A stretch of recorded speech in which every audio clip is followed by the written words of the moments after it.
impossível. Quer dizer, a demonstração será frustrada. E o que significa? Como é que o Keynes trata isso no capítulo 12 da Teoria Geral? Ele trata segundo o enfoque segundo o enfoque implica duas definições especificamente. Uma definição que é do estado de confiança, que é, digamos, inversamente proporcional à intensidade com que a incerteza se manifesta. E uma outra noção crucial, a meu ver, que é um dos insights mais brilhantes do Keynes, ainda que não suficientemente explorado, é a noção de convenção, é a noção de comportamento convencional. Os agentes econômicos em condições de incerteza, de uma incerteza incontornável, que não é redutível a um cálculo de probabilidades, que não é, portanto, pagável por um prêmio de seguro, tendem a se comportar segundo critérios de avaliação convencional. O que significa isso? Tendem a se comportar levando em conta a opinião média dos agentes econômicos envolvidos naquele tipo de mercado, ou seja um mercado financeiro, seja mesmo um mercado produtivo. O Keynes desenvolve, como vocês sabem, nesse capítulo, uma discussão muito interessante, até um pouco curiosa, sobre o caráter especulativo do capitalismo. Mas o caráter especulativo, que no fundo é, em última análise, o caráter convencional, é meio paradoxal, mas é isso. O caráter especulativo, que é adivinhar melhor qual vai ser a opinião média, que vai determinar o futuro, né? Adivinhar melhor qual vai ser a opinião de todos, não o que vai acontecer. Porque o que vai acontecer depende de qual é a opinião que se tem sobre o que vai acontecer. Então é preciso que cada agente leve em conta, ainda que para eventualmente divergir e tomar uma decisão distinta, se for schumpeteriano, mas se tiver suficiente animal spirits, mas o agente, em princípio, deverá levar em conta o melhor possível, melhor do que os outros, não o que vai acontecer, pura e simplesmente, mas o que a média, o que a maioria, na verdade, não é só a média, o que a maioria dos agentes acharão que provavelmente acontecerá.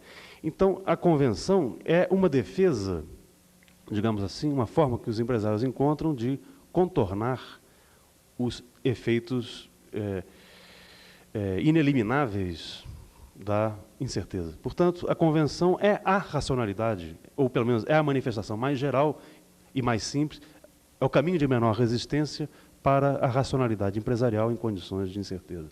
Isso vale não apenas, a meu ver, para a teoria do investimento, para o longo prazo keynesiano, mas vale inclusive para o curto prazo também. Eu diria até que uma teoria microeconômica, não é os fundamentos microeconômicos do Keynes, porque esses não existem, é inútil procurar, não existem. Mas vamos dizer, os fundamentos micro adequados a uma visão keynesiana, a meu ver, passaria por considerar, inclusive, a presença de convenção no comportamento dos empresários ao decidirem o nível de produção, ao decidirem o nível de preços e assim por diante. Ao tomarem as suas decisões de curto prazo, que seria, digamos, um certo nível micro implícito no Keynes. Existe também aí um componente convencional. As teorias, só fazendo uma digressão rápida, as teorias microeconômicas de oligopólio mais modernas, teorias baseadas no markup, por exemplo, teorias baseadas no comportamento empresarial oligopolista de acordo tácito, né, tem um componente fortemente keynesiano, independente da opinião que os autores tenham sobre isso, tem um componente fortemente keynesiano de lógica, de racionalidade empresarial face à incerteza.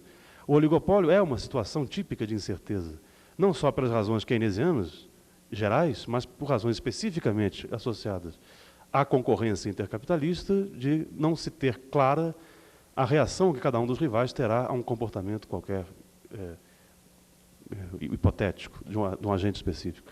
Então, o oligopólio introduz um elemento adicional de incerteza num contexto que, por si, pela anarquia da produção, pela existência de tempo, é já incerto. Então, acho que, sob esse ponto de vista, a noção de comportamento convencional seria a resposta do Keynes à noção habitual, convencional, ortodoxa, de racionalidade capitalista. A racionalidade em condições de incerteza é diferente. Isso não quer dizer que todos tenham um comportamento convencional. Quer dizer que a convenção é um critério fundamental para o comportamento, porque é a linha de menor resistência. Ou seja, o empresário que quer apenas permanecer como tal, ao contrário até do que o próprio Keynes diz nesse capítulo, não deve cruzar os braços. Se ele cruzar os braços, ele vai deixar de ser capitalista. O que ele tem que fazer, a linha de menor resistência para ele não é cruzar os braços, é seguir a opinião média. Se ele quiser ganhar alguma coisa a mais do que isso, se quiser ser um empresário schumpeteriano, tem que ter animal spirits, tem que fazer algo diferente da convenção. Portanto, aqui talvez tenhamos uma outra divergência para explorar depois no debate. Não sei se e até que ponto é necessário, realmente necessário, que todos tenham opiniões divergentes, ou que os agentes tenham, pelo menos que haja opiniões divergentes entre os agentes econômicos, não é? no funcionamento da economia capitalista em condições de incerteza, não é? Tenho dúvida. Até o próprio Keynes sugere em alguns momentos que em certos contextos, por exemplo, a Bolsa de Valores americana, etc., em certos contextos você não precisa nem ter transações entre agentes que têm opiniões diferentes. Todos tendem a se conformar muito rapidamente a alguma opinião. Quer dizer, se difunde com muita velocidade alguma opinião dominante. Então aqui talvez tenha alguma nuance para a gente discutir mais adiante. Mas o que me parece fundamental, embora os agentes possam ter opiniões diferentes, é que, mesmo que eles tenham opiniões diferentes, tenham ou não opiniões diferentes, eles estão formando opinião, né, em princípio, basicamente, sobre qual é a opinião média. Né? Não é simplesmente opinião sobre os fatos objetivos, e sim uma opinião sobre como esses fatos objetivos são interpretados, o seu acontecimento futuro interpretado pelos concorrentes.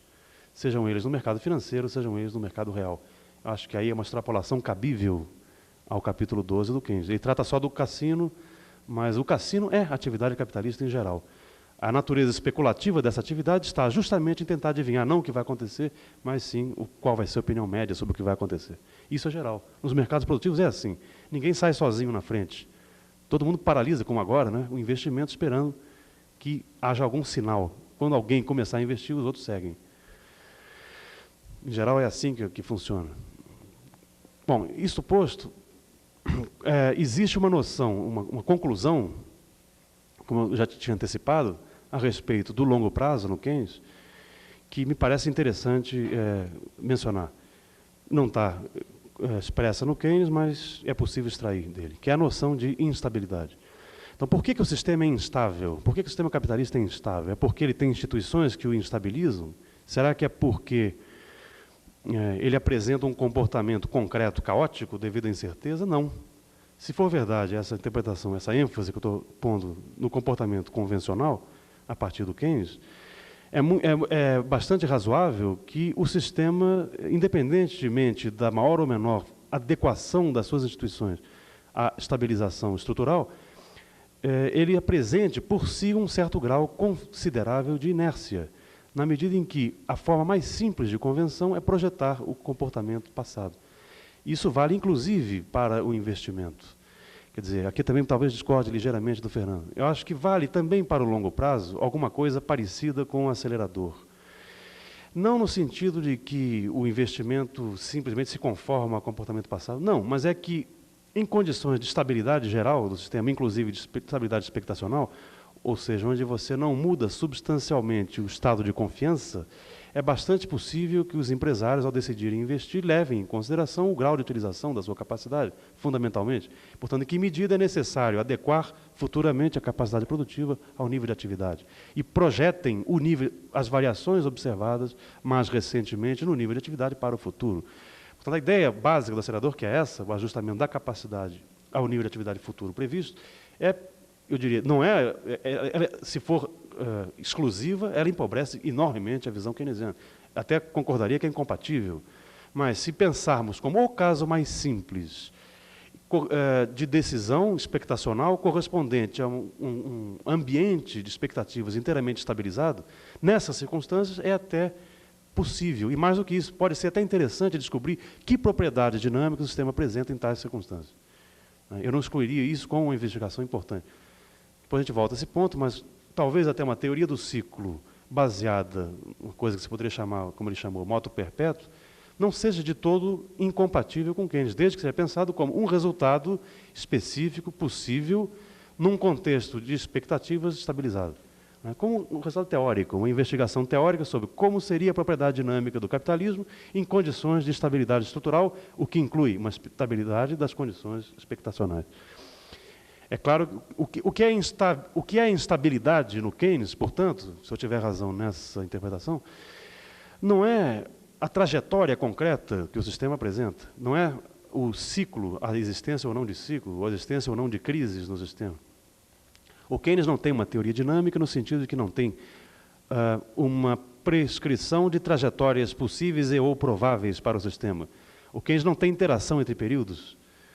Talvez até não acreditasse na necessidade ou na possibilidade de fazer isso. Portanto, não tem uma teoria dinâmica. No entanto, o Keynes tem uma teoria da instabilidade, no sentido potencial, de que diferentes trajetórias são possíveis, de que a existência de incerteza leva o sistema a poder, a qualquer momento, estar sujeito a mudanças bruscas e violentas no estado de confiança, que levam a uma mudança violenta na eficiência marginal do capital e ou na preferência por liquidez, portanto, na taxa de juros levada em conta no cálculo capitalista.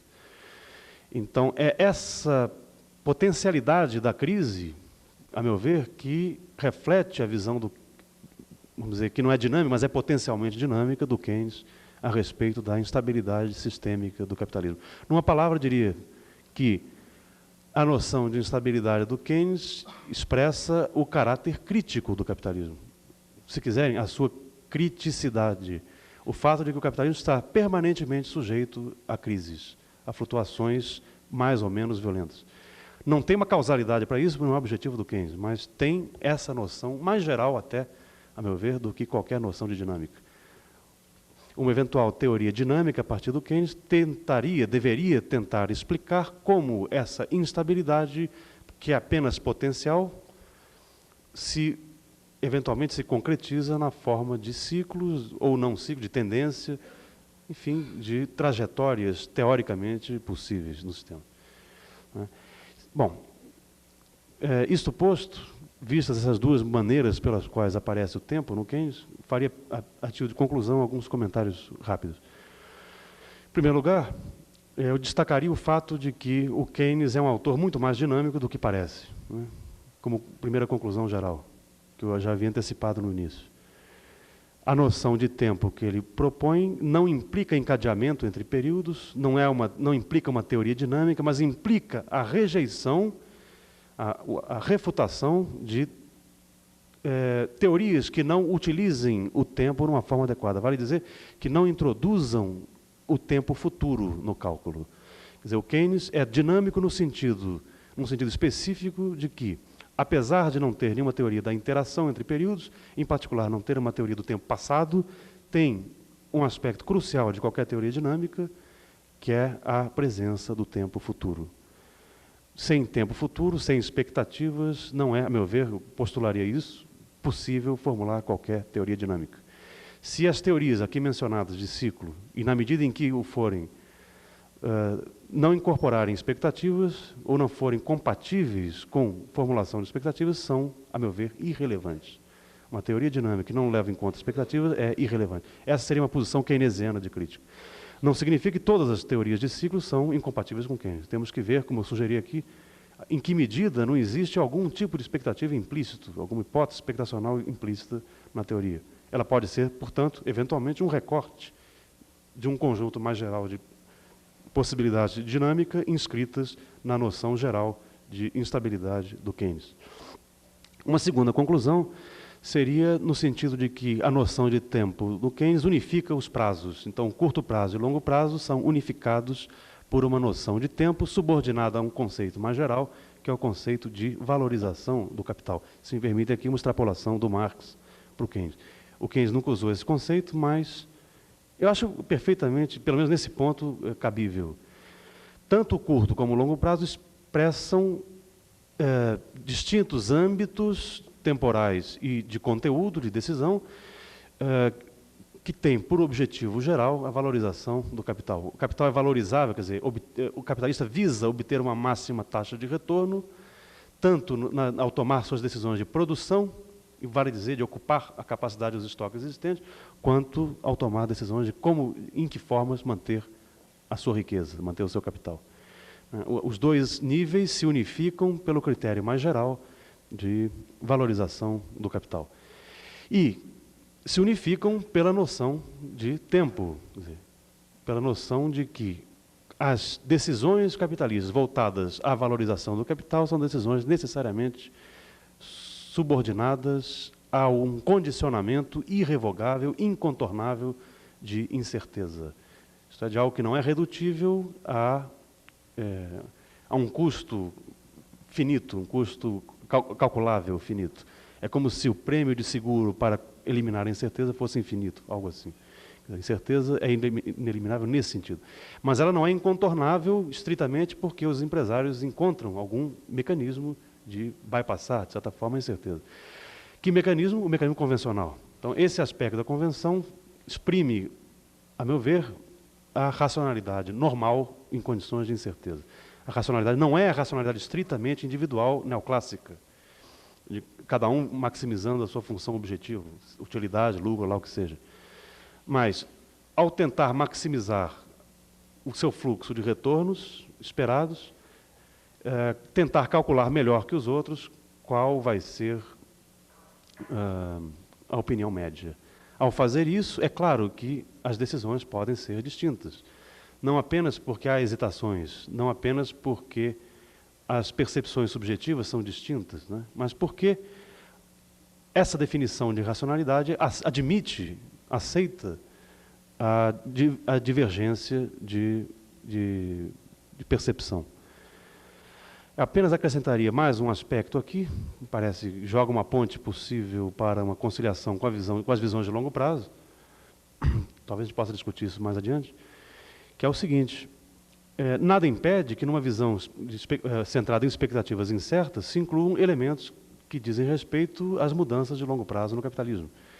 Ou seja, no longo prazo temos não apenas variáveis que incidem sobre a decisão de investir no sentido de manter diferentes estoques de diferentes bens, mas especificamente de manter diferentes níveis de estoque de diferentes bens sobre os quais incide alguma expectativa de mudança estrutural também. Por exemplo, a mudança tecnológica. Então, embora isso esteja inteiramente fora do recorte teórico do Keynes, eu acho que é conciliável. E conciliável quer dizer sem ecletismo, sem cometer violência maior entre as diferentes visões envolvidas. Eu diria que, uma vez respeitada essa visão expectacional, que é crucial no Keynes, uma vez respeitado o fato de que as expectativas são inerentemente incertas, por que não incluir entre as expectativas incertas aspectos que dizem respeito à mudança estrutural? Com o que o passado retorna através do futuro, das expectativas. Um passado, não apenas o passado recente, do nível de atividade, da demanda efetiva, etc., mas o passado mais remoto também, aquele que deixa marcas estruturais indeléveis na economia, aquele ligado à mudança tecnológica, por exemplo, aos novos produtos, aos novos processos, se quiserem até a visão de longo prazo schumpeteriana. Visão, como disse o Fernando, porque realmente não tem teoria das inovações.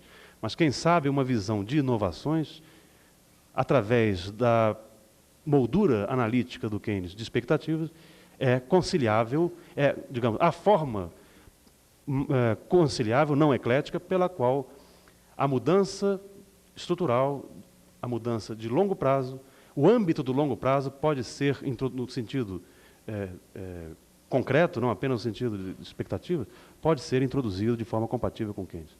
Seria uma proposta que eu faria como conclusão final. Por hora é isso aí. Obrigado.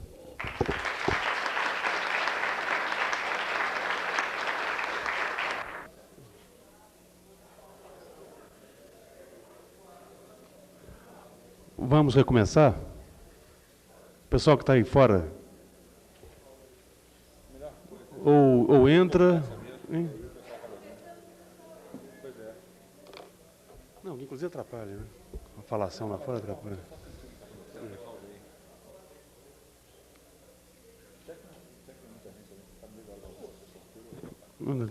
Tem gente lá.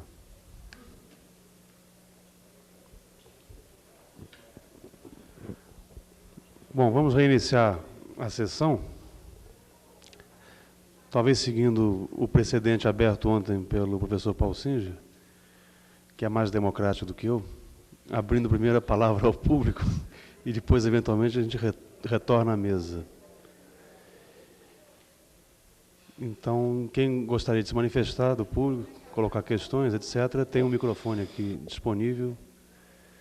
Por favor, se dirigir a ele, porque está sendo gravado. Então, alguém quer fazer alguma pergunta? Fernando.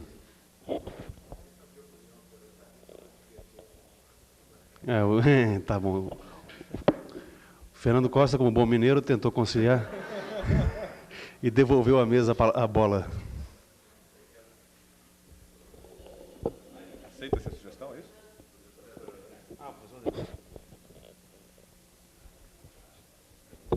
Sim, dá para estender. Eu gostaria de fazer uma pergunta a cada dos arguidores em relação ao professor Mário Poças. Existindo a incerteza do futuro, de modo geral, existindo a instabilidade do tempo, parece que o comportamento mais racional para o empresário deve consistir menos em procurar determinar diretamente o que será o futuro do que tentar determinar a opinião média que vai se formar, que já está se formando em relação ao futuro. Eu concordo com esse diagnóstico do comportamento do empresário e da racionalidade desse comportamento. Apenas, eu perguntaria, qual é o porquê exato dessa maior racionalidade? Uma primeira resposta consistiria em dizer que se é mais racional é porque se todos, uma grande parte, pensam assim e não assado, há uma menor probabilidade de se enganar. Então, eu acho que esse é um elemento importante da resposta. Mas eu vejo um segundo fator que talvez seja mais importante. Na medida em que uma opinião média está se formando e na medida em que eu adiro finalmente a essa opinião média, eu acho que nós contribuímos a formar uma vontade coletiva em relação ao futuro. Portanto, não se trata apenas de uma loteria em que eu tentaria minimizar especulativamente ganhos e perdas. Se trata da concretização de uma vontade que vai ser dos fatores, justamente, de melhor domínio do futuro. Quer dizer, então, me parece que esse é o elemento maior da racionalidade. Se muitos pensam assim, eles vão tentar agir também conformemente a essa opinião. Então, eu perguntaria ao professor Mário Poças se ele ratificaria ou não essa conclusão minha. Posso fazer, então, a segunda pergunta e depois...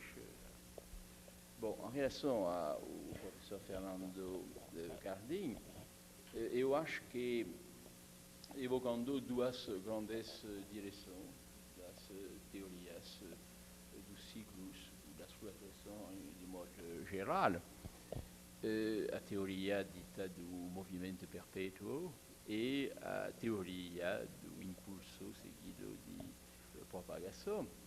O professor Cardim parece considerar que o Keynes forma muito mais ao lado, digamos, da segunda opinião. Mas por que será assim? Eu acho, basicamente, é pelo fato de que a teoria do movimento perpétuo, mesmo que ela seja uma teoria meramente descritiva, mesmo que ela no fundo seja pouco teórica, muitas vezes, é sempre uma teoria explícita ou implicitamente estrutural. Ou seja, ela considera que os ciclos ou as flutuações de modo geral estão inscritos na substância do modo de produção capitalista, mesmo que não se expliquem muito a respeito disso. Ora, eu acho que ontem e hoje ainda, falando em particular da instabilidade e da incerteza, estamos vendo que Keynes dificilmente poderia atribuir ao modo de produção capitalista propriedades estruturais que permitiriam não somente explicar, digamos, de modo orgânico e regular os ciclos, mas permitir anunciar a reprodução periódica desses ciclos. Afinal, eu acho que o ensinamento de Keynes vai numa direção completamente oposta. A crise, quando ela existe, mesmo o ciclo, e mesmo às vezes quando empiricamente se verifica uma sucessão de ciclos mais ou menos idênticos, mais ou menos parecidos, mesmo quando é assim, tudo depende de impulsos ou, inversamente, da omissão de impulsos, não se dão os impulsos que seriam necessários, impulsos que, por definição, são eminentemente contingentes, se dão, mas poderiam não se dar ou não se ter dado no passado.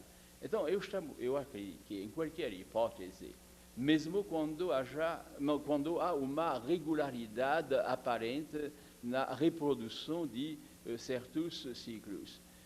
Essa é apenas uma constatação histórica, uma constatação empírica. As coisas, até o momento, ocorreram assim, mas talvez no futuro, a partir dos devidos impulsos, poderemos impedir a renovação dos ciclos e poderemos, digamos, nos limitar a simples flutuação. Quer dizer, não podemos eliminar toda e qualquer flutuação. Isso é o básico. Mas talvez possamos eliminar os ciclos do modo como existiram no passado. Então, tudo, finalmente, é centrado sobre o reconhecimento de vontades que são, ao mesmo tempo, econômicas e políticas, mesmo quando se trata não da vontade dos governos, mas da vontade meramente individual, por exemplo, de determinado empresário. Bom, então, são as duas perguntas que eu queria colocar.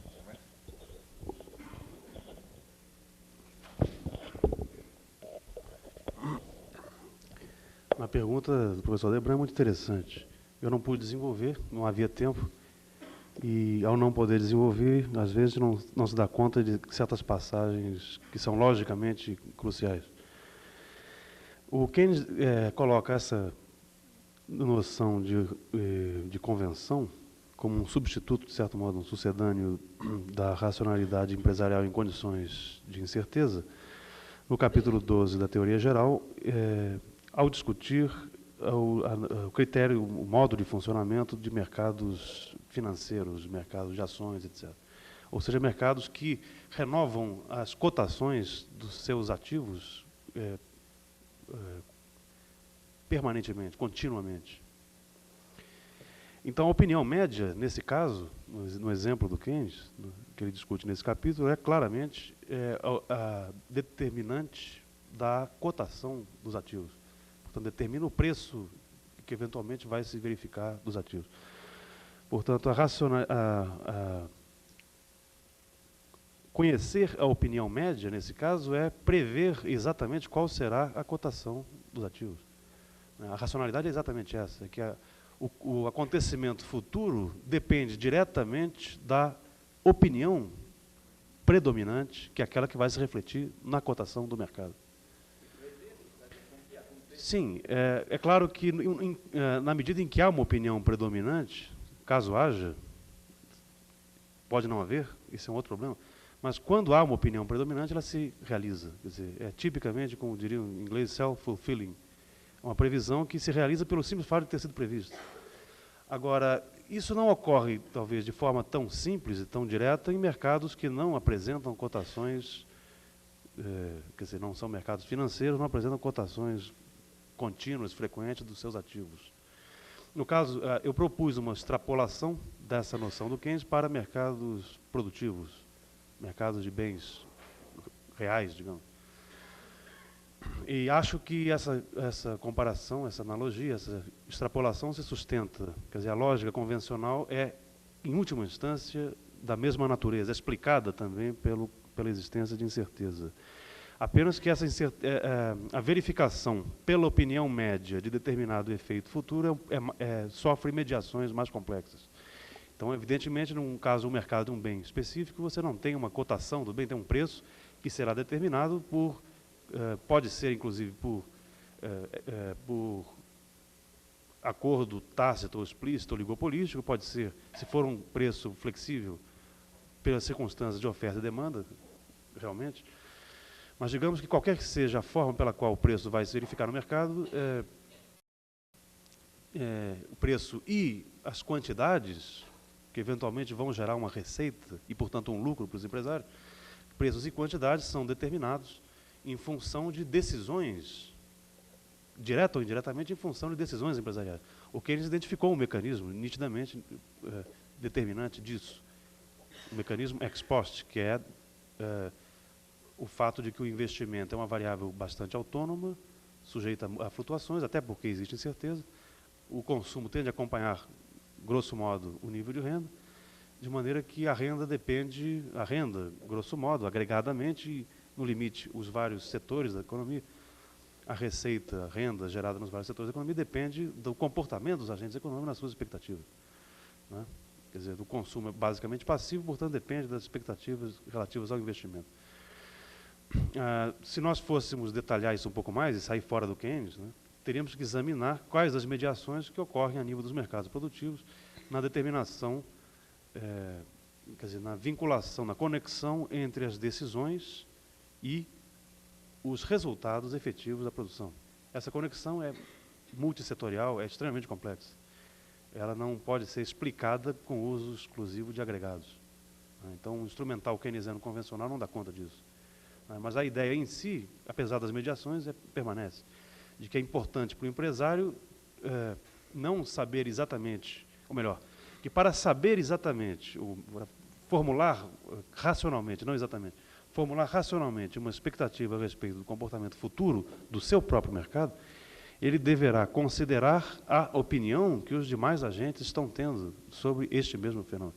Digamos que, se o empresário decide investir, ele deve estar seguro de que essa decisão de investir tem respaldo não só no comportamento futuro do seu mercado, portanto, em que medida outros empresários estão investindo, ou há medidas de política econômica, ou o que seja, que alterem distribuição de renda, outros fatores, que afetem aquele mercado específico, mas também se os seus concorrentes têm uma opinião semelhante sobre esse investimento, sobre se compensa ou não, por exemplo, ampliar a capacidade produtiva, investir, etc. Na medida em que o empresário agindo isoladamente, sozinho, ele corre um risco substancialmente maior, quer dizer, qualitativamente distinto do risco daquele que apenas acompanha o comportamento médio. Aqui, só para finalizar essa observação, existe um problema que diz respeito à instabilidade do sistema, quer dizer, há uma conexão entre a instabilidade capitalista e a formação de expectativas convencionais. As expectativas convencionais, a meu ver, e aí, até aí vai a hipótese do Keynes, valem em condições de estabilidade do sistema. É claro, como eu disse, o sistema é intrinsecamente instável, mas é instável num sentido potencial. É claro que, nas circunstâncias reais, o grau de estabilidade varia enormemente em função de inúmeros fatores. Mas quanto maior for a estabilidade, tanto mais provável que comportamentos do tipo convencional sejam, em primeiro lugar, viáveis, em segundo lugar, racionais. Se ocorre instabilidade do sistema, o comportamento convencional deixa de ser viável e, portanto, deixa de ser racional. Por quê? Porque, nesse caso, é provável que a dispersão de opiniões sobre qual seja a opinião média seja de tal ordem, né, que a própria opinião média deixe de ter algum significado. Você tem uma dispersão tão brutal que a média não faz sentido mais, né? Quer dizer, a média é apenas um ponto, mas ela não representa uma convergência de opiniões, não representa uma tendência provável do sistema, né? Então, nessa circunstância, o que ocorre? Talvez o comportamento mais racional e, eventualmente, até convencional, após, eventualmente, alguma turbulência, seria aí sim, de não fazer nada, quer dizer, O empresário se recolhe e não toma decisões, espera que se desanuvie o ambiente. Então, mas sempre a tendência é no sentido de formar alguma convenção, mesmo onde aparentemente não haja nenhuma possível. Então, você atravessa situações de alta turbulência no sistema.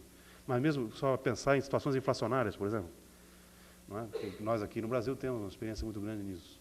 Você forma mecanismos que em outros países seriam impensáveis, porque eles não têm a prática de formar convenções inflacionárias.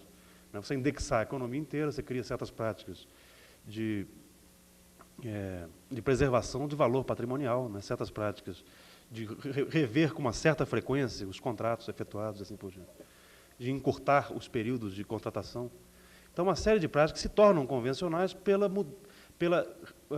por uma situação que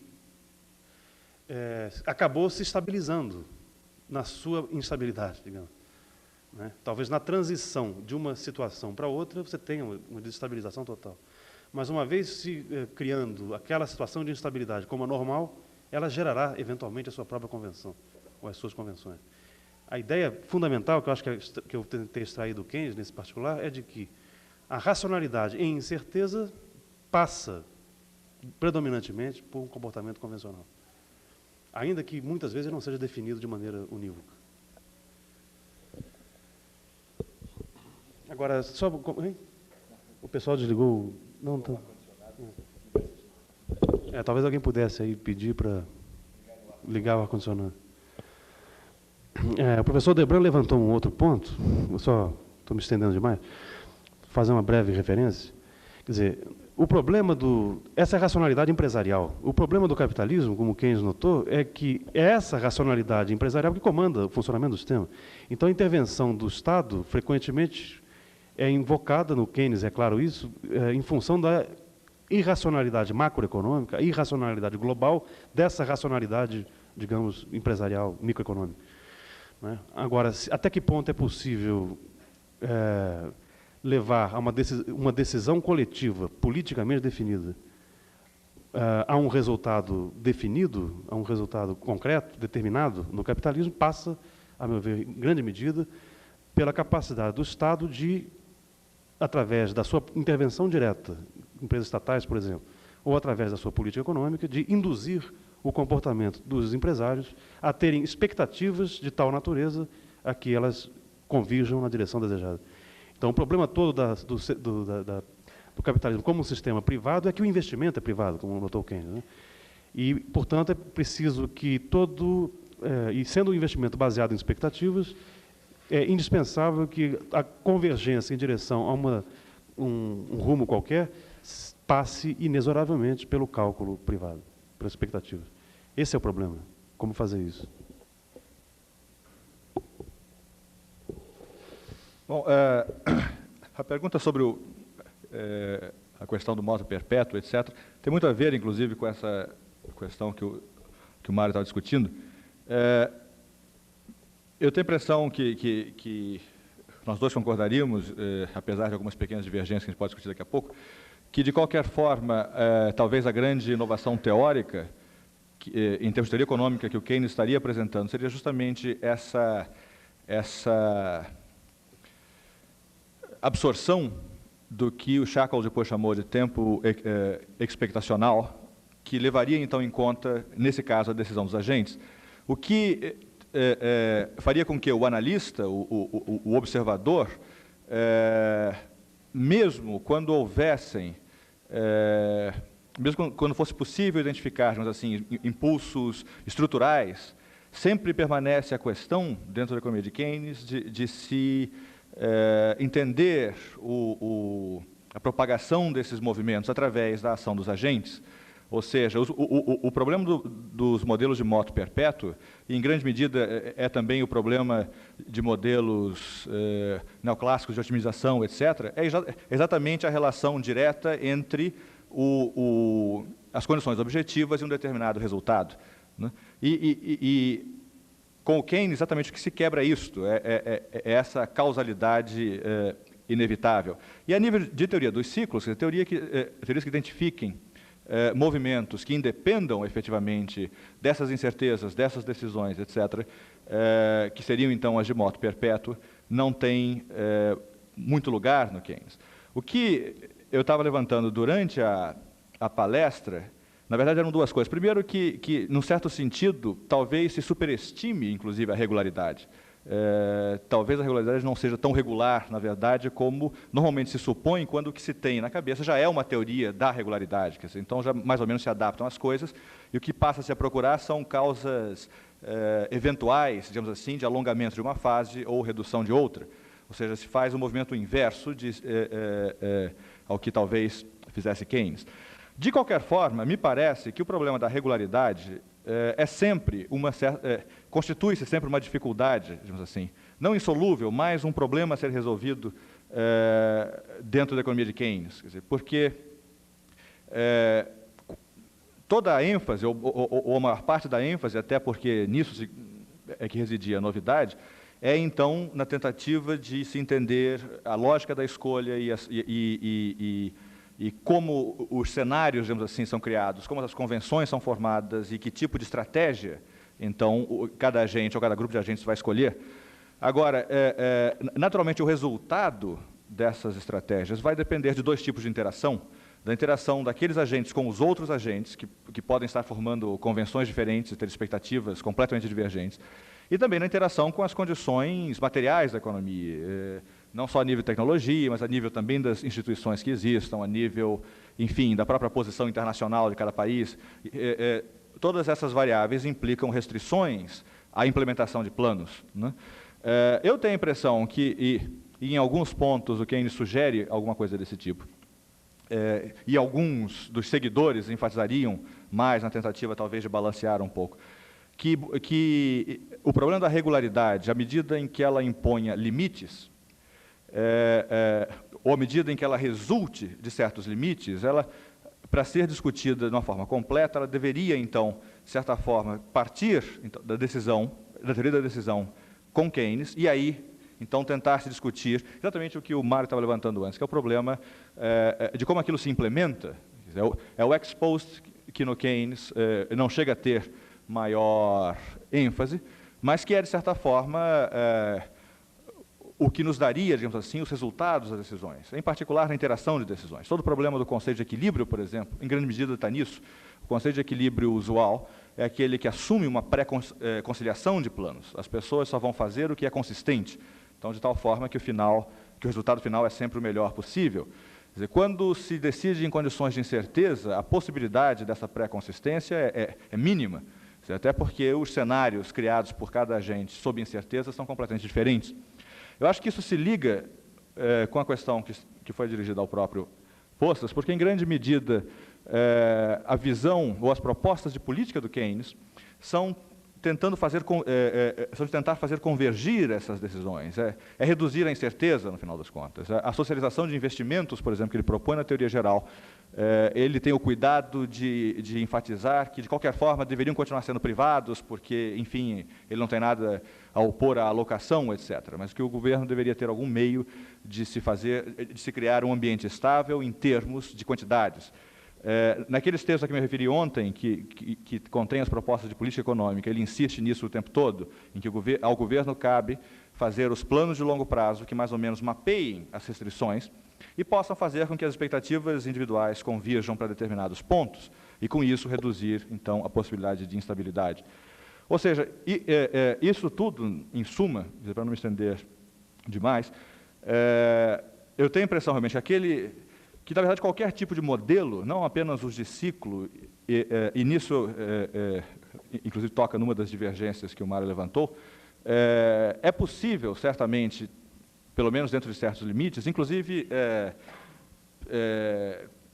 criar conceitualmente uma situação em que as expectativas seriam tais que modelos de moto perpétuo ou de crescimento equilibrado de longo prazo pudessem ser construídos. A John Robinson construía, ela chamava isso de tranquilidade, os casos em que as expectativas fossem, então, sempre confirmadas e que, portanto, validassem de um período para outro. Em grande medida, esses modelos acabam principalmente sendo úteis, já desde o Harrod, para mostrar, na verdade, qual é a improbabilidade desses resultados. Como no Pazinetti, quando faz aquela construção no último livro dele, do que é necessário para que o crescimento se mantenha equilibradamente, período após período, se vê que as condições necessárias são virtualmente impossíveis. Agora, isto, além desse papel, digamos assim, de mostrar qual é a dificuldade, não é razoável, dentro de uma visão de Keynes, se supor, dada a própria questão da incerteza e do indeterminismo histórico, se supor que os agentes pudessem efetivamente formar aquelas expectativas. Então, na verdade, movimentos estruturais, em geral, realmente, no Keynes, eles têm, no mínimo, eu acho, essa dificuldade. Quer dizer, eles têm que ser percebidos. O problema de qualquer tipo de mão invisível no Keynes passa pela identificação de como que eles são percebidos pelos agentes, interpretados e se transformam em ação. Quer dizer, e é nessa passagem que se perde muito do que poderia ser objetivo, digamos assim, ao se introduzir incertezas, expectativas, temores em geral, etc. E faz com que, de um mesmo hipotético ponto de partida, se obtenham comportamentos bastante diferentes. Então, eu tenho a impressão que os modelos de propagação não são incompatíveis com o Keynes, porque eles não resolvem, a meu ver, exatamente a questão maior que preocupava o Keynes.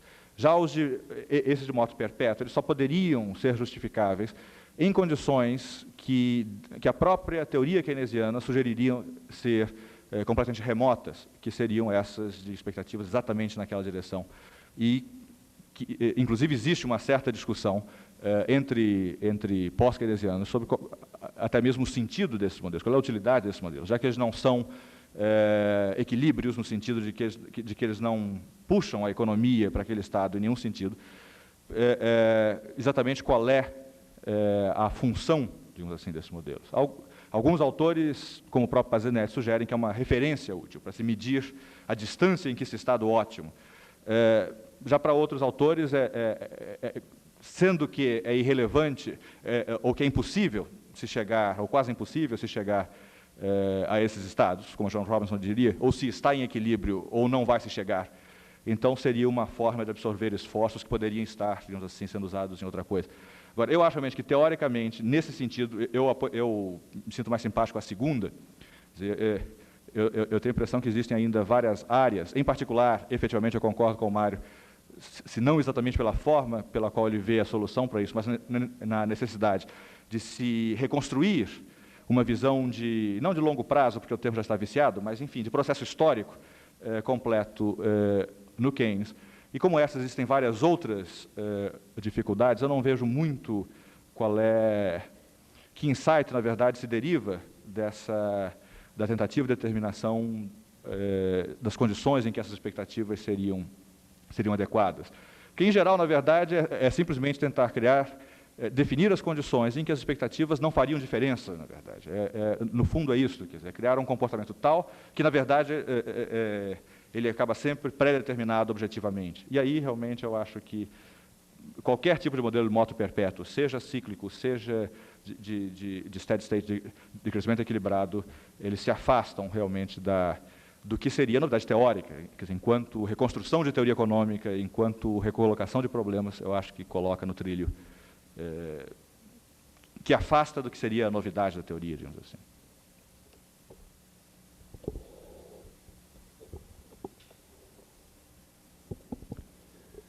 Bom, não dá para resolver essa divergência aqui. Agora, eu vou tentar sintetizar a minha objeção a esse ponto. Concordo, em princípio, que as teorias de ciclo baseadas na propagação, como ele chamou, são, em princípio, mais compatíveis com Keynes do que as teorias baseadas no moto perpétuo. Mas eu gostaria de enfatizar um ponto que eu levantei e explicar melhor. Em primeiro lugar, nem todas as teorias de moto perpétuo, bom, elas são diferentes, como o Fernando observou, né? Mas nem todas são redutíveis a flutuações em torno de uma trajetória ótima ou de equilíbrio, coisa parecida. Esse é mais um dos vieses, inclusive entre pós-keynesianos, que ocorrem pelo uso sistemático de uma noção inadequada do ponto de vista de paradigma. Por exemplo, é muito diferente, não obstante as semelhanças de mecanismo explicativo do ciclo, o modelo de ciclo do Higgs, que supõe uma trajetória subjacente de equilíbrio, a qual ele não explica, aliás, e o modelo do Kalecki, que não supõe nenhuma trajetória subjacente de equilíbrio. O modelo do Kalecki é um modelo de desequilíbrio, se quiser, não tem nenhuma referência ao equilíbrio. Aliás, me dei ao trabalho de, quer dizer, não me dei ao trabalho, mas um autor se deu ao trabalho de verificar que a palavra equilíbrio não aparece nenhuma única vez na teoria da dinâmica econômica do Kalecki. Não é, por acaso isso, é que no Kalecki existe uma teoria da dinâmica baseada em interação no tempo, sem nenhuma referência a nenhuma convergência do sistema. Tanto o ciclo pode ser convergente ou divergente por hipóteses de parâmetros e de comportamento atribuídos aos agentes econômicos. Então, essa é uma primeira ressalva. Agora, existe um outro aspecto de fundo mais importante, que é o seguinte. Eu creio que as teorias não equilibristas, como, por exemplo, a do Kalecki, são, em princípio, compatíveis com a visão do Keynes, desde que entendidas como uma explicação, uma demonstração de uma propriedade lógica, quer dizer, teórica no sentido bastante abstrato, uma propriedade lógica do sistema capitalista, de apresentar flutuações no seu nível de atividade, devido unicamente a mudanças no nível de atividade. Então, mudanças no nível de atividade, em condições estruturais estáveis, levam a flutuações. Bom, você recém perguntou qual seria a importância desse tipo de insight. Bom, ou qual seria o insight atribuível a esse tipo de enfoque. Eu acho que esse é um insight relevante. Ele está indicando o seguinte, um insight não, é uma teoria, é mais do que um insight. Ele permite a percepção não trivial, no meu ver, de que a economia capitalista está estruturalmente sujeita a flutuações, independentemente de ter impulsos exógenos ou não, né? Quer se considere, por exemplo, manchas solares, quer se considere progresso técnico, que em grande medida é endógeno, né? Então, impulsos exógenos ou endógenos, ou ainda variações mais ou menos violentas, mais ou menos súbitas no estado de confiança. O Keynes dá a entender a muitos leitores, talvez leitores desatentos, mas dá a entender, porque escreve assim, que o ciclo tem muito a ver com ondas de otimismo e pessimismo, né? O Keynes, por exemplo, no capítulo 22, Notas sobre o Ciclo Econômico, dá a impressão de que é necessária uma mudança autônoma, exógena, da eficiência marginal do capital para que a economia entre em crise, para que reverta uma tendência cíclica. Coisa que não é necessária. O que o Kalecki demonstra, sem recurso a qualquer noção de equilíbrio, é que, independente de impulsos exógenos ou ainda de mudanças mais ou menos súbitas e violentas do estado de confiança, a economia apresenta uma tendência estrutural de flutuações. Isso é uma propriedade teórica do sistema, não é uma descrição de um fenômeno, é diferente, a meu ver. É preciso destacar isso. Não é uma teoria de ciclo no sentido de explicar por que existe regularidade, periodicidade de tantos ou quantos anos, etc. É a identificação a partir de hipóteses, de certo modo, a priorísticas mesmo, sobre o comportamento dos agentes, como ele se dá, que eventualmente mostram a existência dessa propriedade do sistema. Então, é uma teoria que mostra uma propriedade dinâmica do sistema, independente da forma como ela se apresente concretamente. Na verdade, os ciclos vão se apresentar concretamente de forma totalmente imbricada. Por quê? Porque a mudança estrutural é inerente ao sistema também.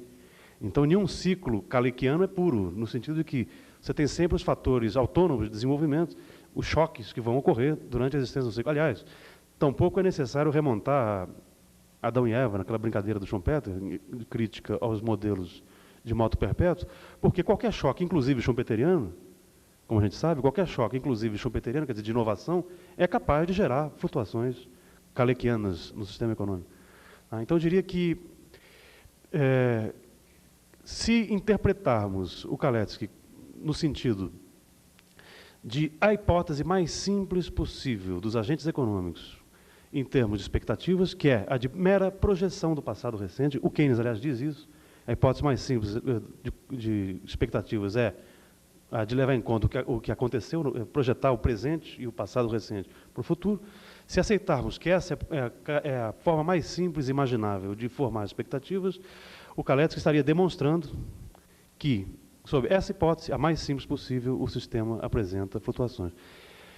É claro que, concretamente, ele apresentará também mudanças no nível de atividade que vão decorrer do fato de que o estado de confiança não é constante. Não é? E não só por isso. Não são apenas mudanças de caráter subjetivo. As mudanças subjetivas dependem de fatores objetivos. Então, fatores de mudança estrutural não considerados no modelo incidirão, evidentemente, como choques ou coisa parecida sobre a trajetória concreta.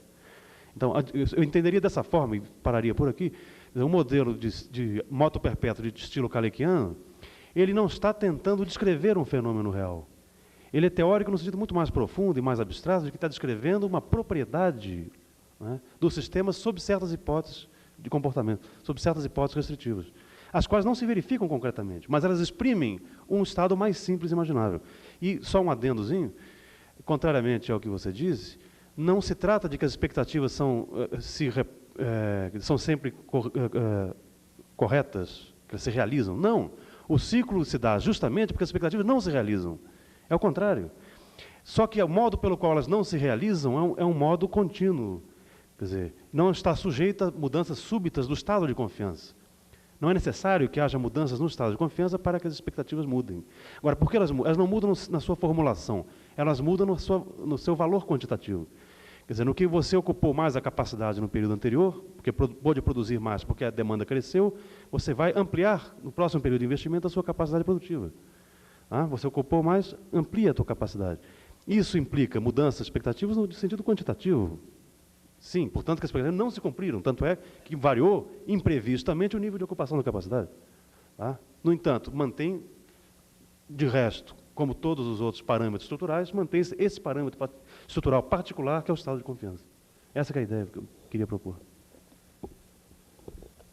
Eu tenho a impressão que nessa questão a gente tem, na verdade, se juntam, inclusive as divergências anteriores que tinham se levantado. Antes, então, de começar a expor exatamente o que eu acho, só alguns esclarecimentos, talvez não tenham ficado claros. A realização de expectativas, a realização permanente de expectativas, é uma propriedade não do moto perpétuo, mas apenas dos modelos de tranquilidade. Nos modelos de moto perpétuo, você tem hipóteses sobre constância da elasticidade das expectativas, efetivamente, que leve aos resultados que você mencionou. Agora, o problema dos modelos de moto perpétuo, a incompatibilidade que eu acho que eles têm com Keynes não depende deles estarem flutuando ou não em torno de uma tendência ótima. Eles dependem do automatismo da sequência de fases. E isso, por exemplo, no modelo do Kalecki, ele depende, como você mesmo acentuou, da função investimento específica que ele adota e que, eventualmente, poderia ser adequado a certas condições. As condições em que ele se torna adequado é que não me parecem o caso razoável dentro da teoria do Keynes. Quando o Keynes discutiu, por exemplo, o trade cycle do Harrod, foi exatamente este o ponto a que ele se opôs, porque a teoria de investimento estaria baseada nos acontecimentos correntes. E é isso, inclusive, durante a teoria geral, toda vez que ele enfatiza o caráter da eficiência marginal do capital enquanto diferente de qualquer conceito de produtividade corrente do capital, ele acentua que apenas em condições especiais os dois conceitos seriam semelhantes, ou seja, o papel das expectativas, dado o fato da longa vida do capital, etc., etc., modificando a decisão de investir, ao invés de torná-la apenas uma reação a condições dadas, me parece que é um ponto essencial da função do Keynes, da função investimento no Keynes. E é nesse sentido que eu acho que, inclusive, a questão do acelerador, que você tinha levantado antes, e se liga também depois à própria questão da divergência de expectativas, mas a questão do acelerador, na crítica ao Harrod, o Keynes se opõe especificamente ao uso do acelerador para investimentos em capital fixo. Porém, na correspondência que ele tem após a teoria geral, em particular com o Hawtrey e com o Robertson, ele enfatiza o fato de que o que ele não usa o termo, mas vamos chamar, sei lá, de flutuações secundárias, digamos assim, poderiam ser explicadas. Ele não usa o termo acelerador, mas ele explica da seguinte forma: uma variação de renda dos três tipos de capital que se tem. O capital de trabalho, o que ele chama de working capital, que são os bens necessários a manter o nível de produção, eles variam com a produção. E, portanto, qualquer impulso, qualquer variação esperada da produção, quando se encontra o ponto de demanda efetiva, induz a uma variação do investimento em working capital, porque ele está ligado, quase que tecnicamente, à produção. O investimento em capital fixo não tem esse tipo de ligação, ele se projeta para o presente. Inclusive, esse ponto foi bastante debatido, porque o Rothery, por exemplo, achava que não fazia sentido na diferença, que qualquer tipo de investimento estaria na dependência do mesmo tipo de expectativas de longo prazo, etc. E o Keynes insiste sempre no mesmo ponto, que variações de renda, e quando ele descreve, inclusive, a crise de 30, num dos textos, eu não me lembro qual é, mas, enfim, num dos textos que estão no volume 14, ele descreve nesse sentido, após o colapso inicial, acaba se agravando, porque o colapso da renda traz consigo o colapso, então, desse outro tipo de investimento, numa relação bastante típica do acelerador. Mas ele sempre insiste no fato de que a eficiência marginal do capital, ou o determinante do investimento em capital fixo, teria uma natureza diferente. Ou seja, nesse sentido, o problema todo, que me parece, com análises de moto perpétuo com tendência ao equilíbrio ou não, é o fato, e aqui para usar a imagem do Shackle, é que em qualquer ponto do ciclo que está sendo descrito, é possível ler o processo como um todo. O processo está codificado completamente num determinado ponto. Qualquer ele, quer dizer, todos os pontos são coválidos nesse sentido. Quer dizer, você tem a completa descrição do ciclo em qualquer momento que se queira. Enquanto que, na visão que decorre da função investimento como vista pelo Keynes, a cada ponto você pode reconhecer o passado, mas certamente você não predetermina o futuro. Não apenas de quando o futuro virá, mas inclusive de como que ele vai ser. Ou seja, então, é possível, e nesse caso eu concordaria, formalmente, definir condições tais em que, numa simplificação, e eu não tenho muita certeza se a intenção do Kalecki era tão abstrata, com o modelo de ciclo, mas isso, de qualquer forma, não tem a ver, eu acho, com o problema dele com Keynes. Eu acho que realmente está na definição da função investimento, que o Keynes até aceitaria aquele tipo de mecanismo, como ele aceitou em correspondência, para esse tipo de flutuação secundária, simplesmente para o fato de que a variação da produção, por causa da necessidade do working capital, ela se amplifica. Mas isso não valeria para investimento fixo, e a insistência dele, ainda que seja na distinção com o conceito de produtividade marginal do capital, mas a insistência dele em distinguir a eficiência marginal da produtividade marginal, inclusive a própria evolução do conceito, quando se pega os rascunhos da teoria geral, que ele começa muito mais neoclássico e vai abandonando aos poucos, até em termos de linguagem, eu acho que é aí que se torna a diferença importante, ou seja, basicamente a nível estritamente teórico, independente de realismo ou não, que não é que eu acho não é o problema da discussão, mas poderia ser colocado simplesmente nesses termos, é que o modelo, inclusive do Kalecki, envolve automatismos que, na visão do Keynes, não descrevem um processo de investimento capitalista.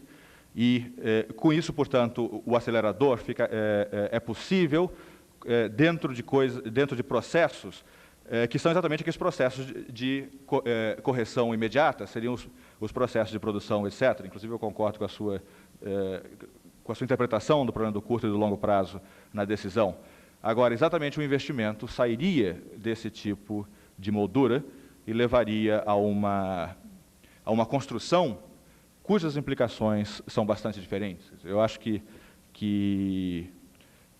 eu não vejo exatamente o que, dentro de uma perspectiva keynesiana, que se obtém com a determinação das condições em que o acelerador seria válido também para capital fixo. Eu só queria aproveitar que o microfone está comigo para fazer duas observações rápidas.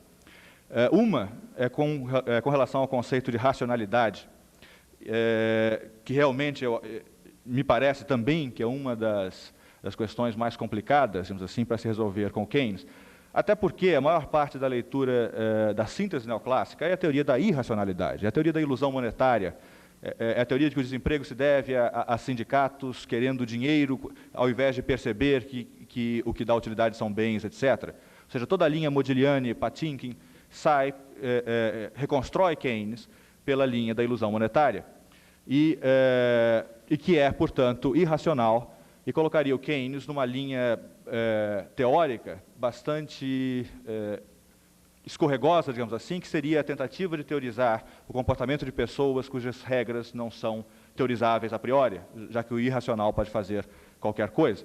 Eu tenho a impressão que uma forma muito interessante de colocar isso foi exatamente feita pelo Shackle, novamente, quando ele propõe que, na verdade, keynesianos ou pós-keynesianos, Keynes, especificamente, estaria tentando se mover dentro de um princípio de racionalidade muito próximo à da economia neoclássica. Porém, na economia neoclássica, dados os supostos de plena informação, você está escolhendo entre coisas objetivas, e com isso o agente que está decidindo se transforma em um autômato. Se ele é racional, portanto, tenta maximizar algum objetivo, dadas as condições conhecidas da economia, só existe uma estratégia possível, aquela que ele maximiza o resultado. Enquanto que, a nível do Keynes, dada a questão da incerteza, o agente racional escolhe, ele cria as escolhas. Você, quando toma uma decisão de investimento, você está criando os cenários possíveis, os retornos possíveis para os diversos ativos, a confiança, o grau de confiança que se tenha sobre essas previsões e por aí vai. Ou seja, o problema da incerteza não afetaria necessariamente a racionalidade do agente, mas as escolhas que se abrem. E aí é que sai o autômato de campo e entra, então, a possibilidade da construção, ou do que o Shackle usa numa linguagem mais colorida, é o espaço para a imaginação, é o espaço exatamente para a criação de hipóteses em torno das quais se faz a escolha. E o último ponto só que eu queria levantar é a questão da divergência de expectativas. A divergência de expectativas para o Keynes é o fator que dá estabilidade ao sistema. É esse o papel crucial que aparece já na discussão da preferência pela liquidez. É o fato de que, quando alteram-se as expectativas por alguma razão, e elas não se alteram homogeneamente, à medida em que não seria razoável, já que não há determinantes objetivos para isso, não seria razoável supor que todo mundo mude as suas previsões e o seu grau de confiança, que é tão crucial quanto a própria previsão. Do mesmo modo, a divergência de expectativas tem o papel de fazer com que o novo... Eu vou usar o termo equilíbrio novamente, mas só para não ter que ficar procurando um por muito tempo. Mas, enfim, que a nova situação se estabeleça sem que toda a economia se mova radicalmente numa dada direção. Ou seja, se todo mundo esperasse, por exemplo, que os preços de algum tipo de ativo fossem cair, o único resultado possível seria sempre o colapso. Quer dizer, é o fato de que existam grupos diferentes, que o Keynes usa a linguagem de mercado de capitais, que usam ursos e touros, ursos achando que preços de ativos vão cair e touros achando que vão subir. A interação desses grupos e a transformação da relação de forças entre esses grupos que estabiliza a economia antes da explosão para cima ou para baixo. Por exemplo, se há demanda, portanto, por títulos, haverá também vendedores e o preço dos títulos, então, tenderia àquele ponto em que os ursos e touros, nesse caso, se compatibilizam.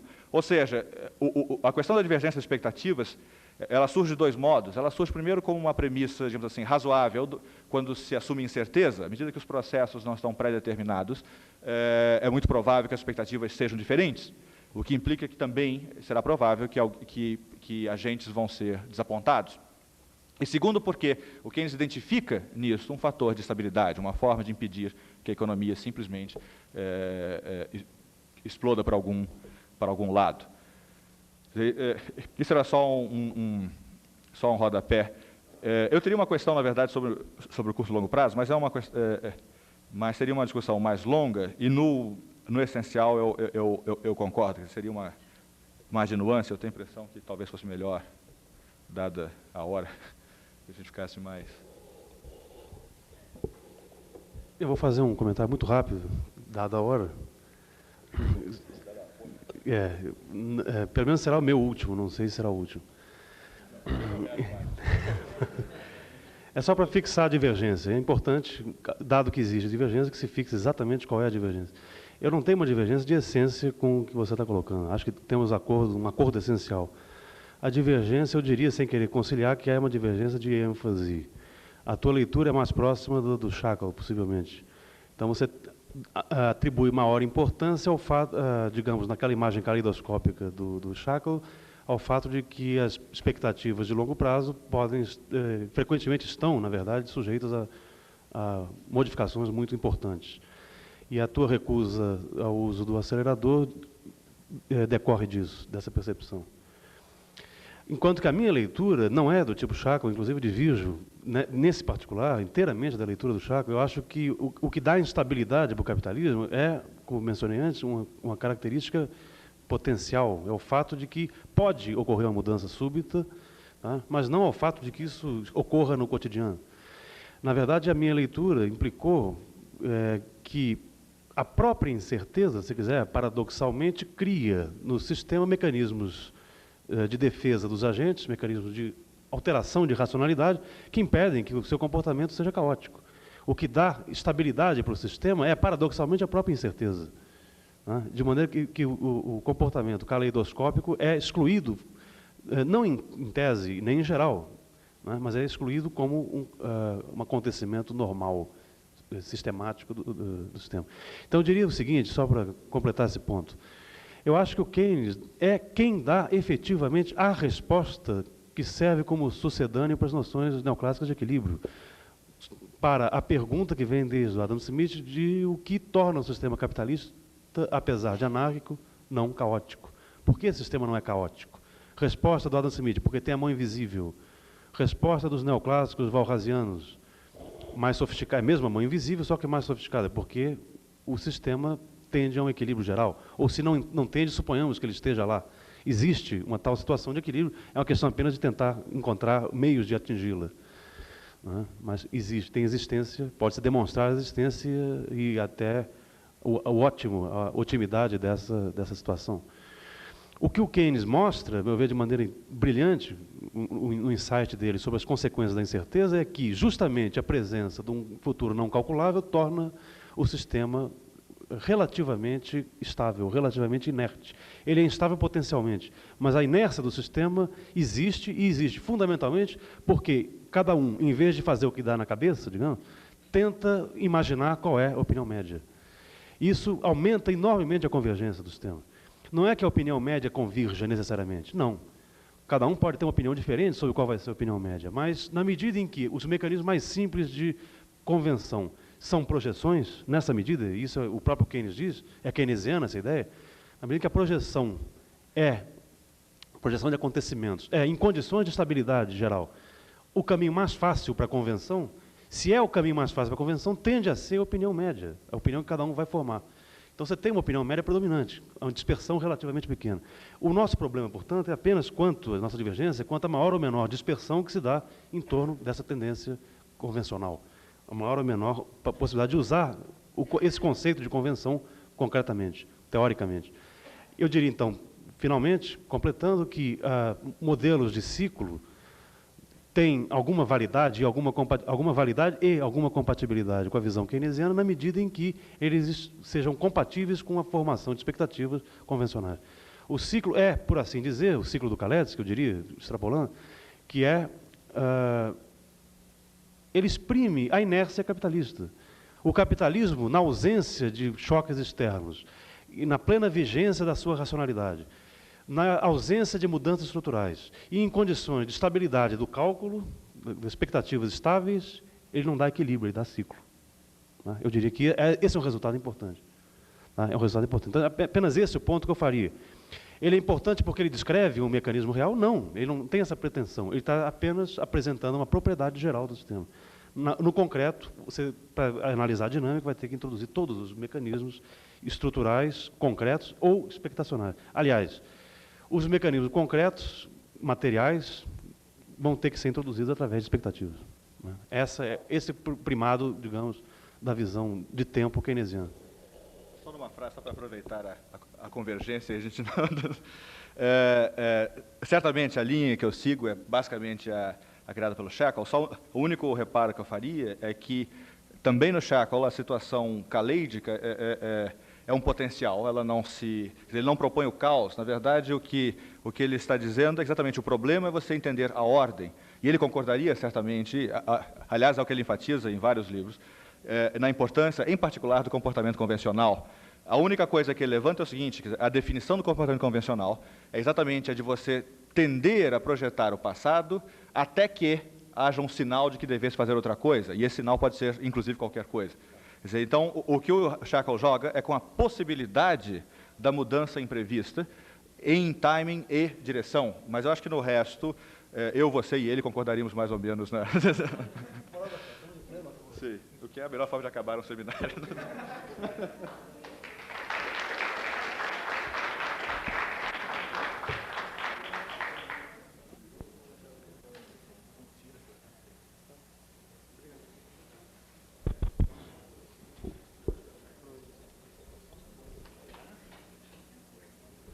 O cara tem que acender aqui para começar a gravar.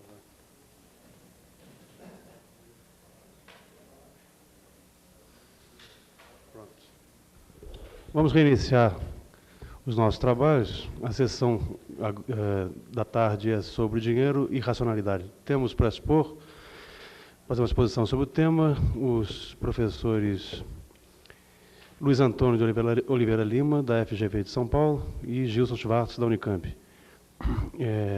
Como temos feito, cada um tem de 30 minutos a 40 para fazer a sua exposição, com uma pequena margem de tolerância. E, após o que faremos um breve intervalo e passaremos ao debate. Não há necessidade de eu ficar aqui na mesa. Passo então a palavra ao professor Luiz Antônio e em seguida desço.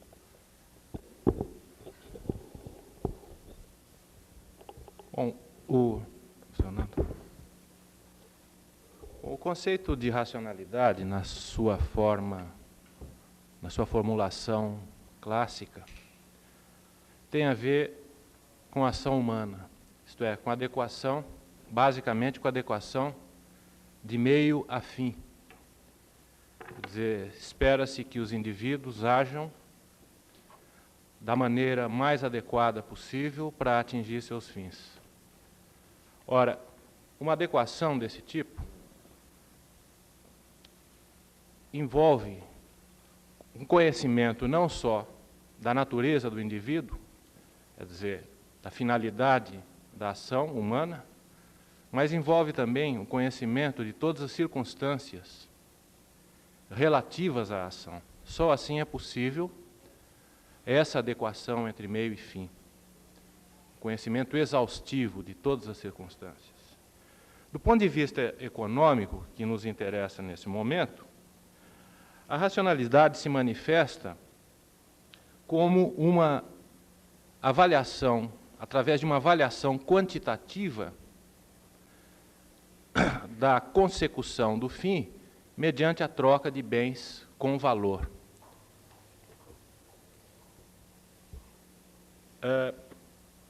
Na verdade, se nós formos considerar a obra de Keynes, nós vamos verificar que toda ela se desenvolve como um diálogo crítico e como uma crítica ao conceito clássico de racionalidade, isto é, aquela possibilidade de uma avaliação exaustiva por parte dos indivíduos de todas as circunstâncias do seu meio que permitiriam, então, adequar perfeitamente a ação no sentido da consecução de seus fins. Desde do Treatise on Probabilities, Keynes reconhece a impossibilidade da ação racional.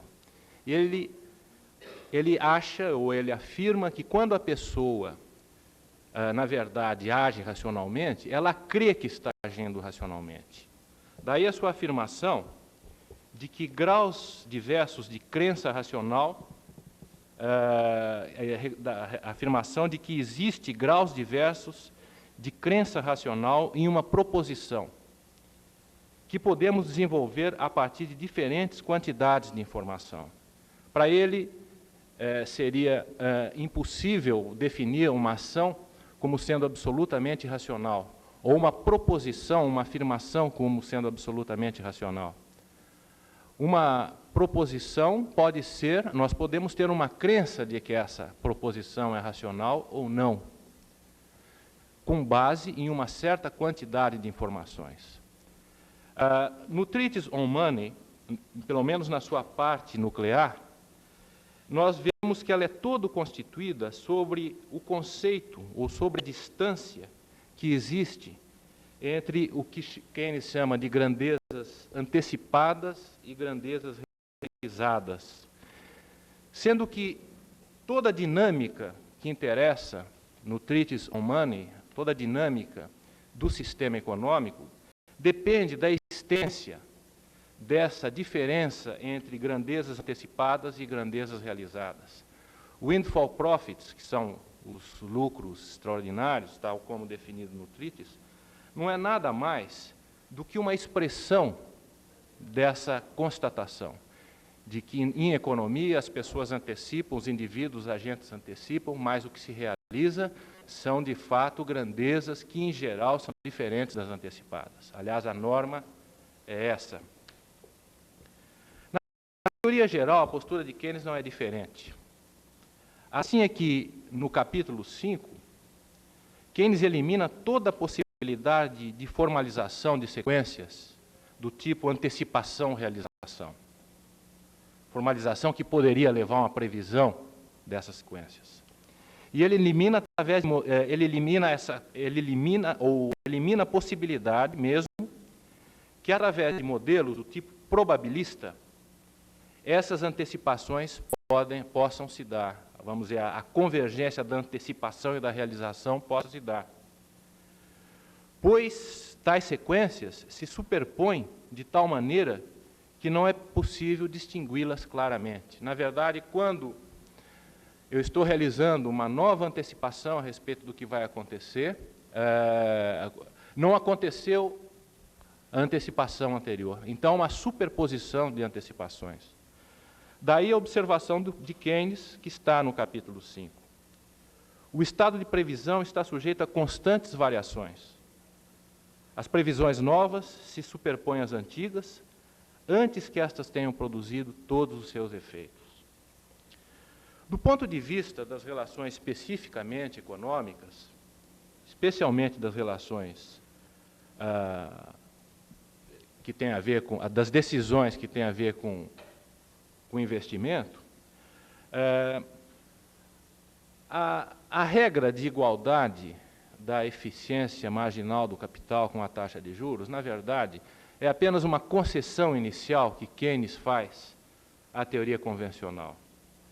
Na verdade, o que importa para Keynes é o que ele chama de animal spirits, né, dos estados emocionais dos empresários no processo de tomada de decisão. Daí a sua observação muito importante, que se encontra no capítulo 12. Eu vou tomar a liberdade de ler aqui. Além da causa devida à especulação, a instabilidade econômica encontra outra causa, esta inerente à natureza humana, no fato de que grande parte de nossas atividades positivas dependem muito mais do otimismo espontâneo que de uma previsão matemática, seja moral, hedonista ou econômica. Talvez a maior parte das nossas decisões de fazer algo positivo, cujo efeito completo necessita de certo prazo para se produzir, devam ser consideradas como manifestação do nosso entusiasmo, como um impulso instintivo de agir, em vez de nada fazer, e não como resultado de uma média ponderada de lucros multiplicados pelas suas probabilidades quantitativas. O empreendedor, a si próprio, se convence de que o principal motor de sua atividade reside nas afirmações do seu programa, por muito ingênuas e sinceras que elas possam ser.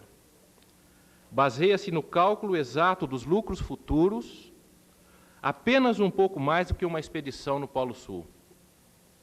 De modo que, se o entusiasmo esfria e o otimismo natural vacila, deixando como única base de apoio a previsão matemática, o empreendimento desfalece e morre, embora o temor de perder seja tão desprovido de base lógica como o eram antes as esperanças de ganhar. E mais adiante, ele afirma: quando calculamos as perspectivas que se oferecem ao investimento, devemos levar em conta os nervos e o humor, além das digestões e reações ao estado, além da digestão e reações ao estado do tempo das pessoas de quem ele principalmente, de quem o investimento principalmente depende. Portanto, no fulcro, vamos dizer, no centro das decisões econômicas, que são o investimento, Keynes já coloca essa descrença ou essa desconfiança em relação à possibilidade de um cálculo racional. Enfim, a possibilidade da racionalidade. No célebre artigo de 1937, que, como nós sabemos, é uma resposta aos críticos da teoria geral, bem como no qual ele sintetiza também os principais desenvolvimentos anteriores de seu pensamento e faz uma crítica devastadora à ideologia marginalista. Referindo-se à teoria convencional, à teoria marginalista, Keynes faz a seguinte observação.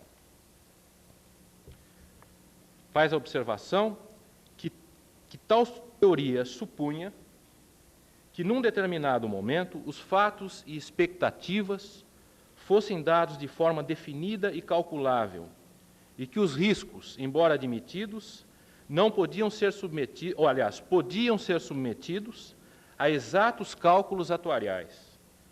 Supunha-se que o cálculo de probabilidade, embora se omitisse sua menção, fosse capaz de reduzir a incerteza à mesma posição calculável da certeza. Exatamente como no cálculo das dores e prazeres de Bentham, ou das vantagens e desvantagens que a filosofia benthamiana supunha estar influenciando os homens no seu comportamento ético geral.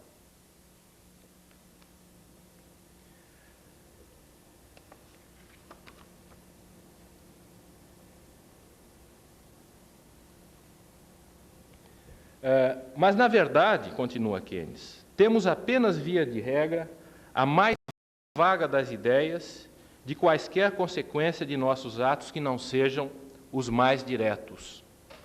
Às vezes não estamos muito interessados nas suas consequências remotas, embora o tempo e a oportunidade muito possam fazer por elas.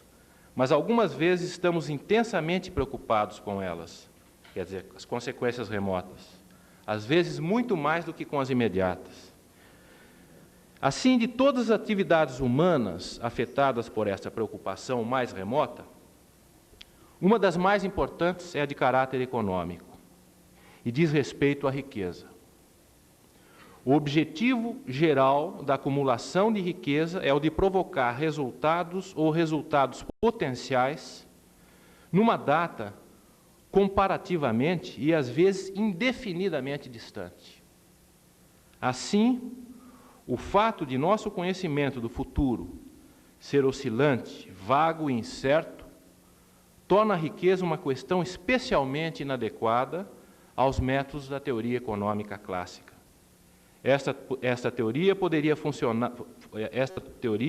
funcionar muito bem no mundo em que os bens econômicos fossem necessariamente consumidos, isso que é importante, necessariamente consumidos, dentro de um curto intervalo, a partir de sua produção. E mais adiante, referindo-se a este problema de incerteza, ao problema da incerteza, que ele se referiu anteriormente, isto é, ao fato do nosso conhecimento do futuro ser oscilante, vago e incerto, Keynes faz a seguinte distinção, ou dá a seguinte definição do que é incerto. Desejo explicar que, por conhecimento incerto, não pretendo apenas distinguir o que é conhecido como certo do que é apenas provável. Neste sentido, o jogo da roleta não está sujeito à incerteza. Nem a esperança de vida é apenas moderadamente incerta. Ou ainda a própria esperança de vida é apenas moderadamente incerta. Até as condições meteorológicas são apenas moderadamente incertas. O sentido em que estou usando o termo é aquele segundo o qual a perspectiva de uma guerra europeia é incerta, o mesmo ocorrendo com o preço do cobre e a taxa de juros daqui a 20 anos, ou a obsolescência de uma nova invenção, ou a posição dos proprietários particulares de riqueza no sistema social de 1970. Sobre esses problemas, não existe qualquer base científica para um cálculo probabilístico. Simplesmente nada sabemos a respeito. Ora, creio que essas citações da obra de Keynes tornam perfeitamente clara, né, a sua posição a respeito da racionalidade, não só em geral, isso está mais claro no Treatise on Probability, mas especialmente a respeito da racionalidade enquanto aplicada aos negócios econômicos. Eu acho que, depois dessa descrição, ou dessa visão de Keynes, nós já podemos ligar o problema da racionalidade ao problema do dinheiro. Assim como observa Keynes, na medida em que a avaliação econômica está sujeita à passagem do tempo, quer dizer, a economia está grandemente preocupada, não com fatos imediatos, mas com fatos que vão ocorrer no futuro, em consequência de decisões que sejam tomadas hoje. A ideia de racionalidade não pode ser aplicada nesses fatos, ou para a compreensão desses fatos. E eu vou tentar ilustrar isso através de um exemplo, ou de um raciocínio, a meu ver, muito claro, desenvolvido por Checo, que não diz respeito nem ao processo de investimento, mas diz respeito ao próprio processo de trocas. Vamos dizer, o processo, comezinho das trocas. Ele diz o seguinte: em mercados de bens que têm uma certa durabilidade, isto é, bens que se não forem trocados hoje, poderão ser trocados amanhã, o princípio da racionalidade e conhecimento comum a todas as pessoas, conhecimento que pode ser atingido de qualquer maneira pelo homem racional, como supõe a ideologia iluminista, o conceito de racionalidade não se aplica. Por que isso? Porque nessa situação, um preço de um bem que é aceitável hoje, quer dizer, numa situação em que os bens são trocados, tem uma certa durabilidade, vai depender do preço que o negociante supõe que será aceitável amanhã. Evidentemente, ele pode adiar a venda ou a compra de um determinado bem, se o bem é durável. O preço que vai ser determinado amanhã, por sua vez, depende do preço que vai ser aceitável depois de amanhã, e assim numa infinita regressão de amanhãs. Ora, vejam bem que não foi à toa que Walras, sabiamente, para poder fechar a sua teoria, admitiu a existência de um leiloeiro que tivesse condições de conciliar estas avaliações que, no fundo, estão mais ligadas à imaginação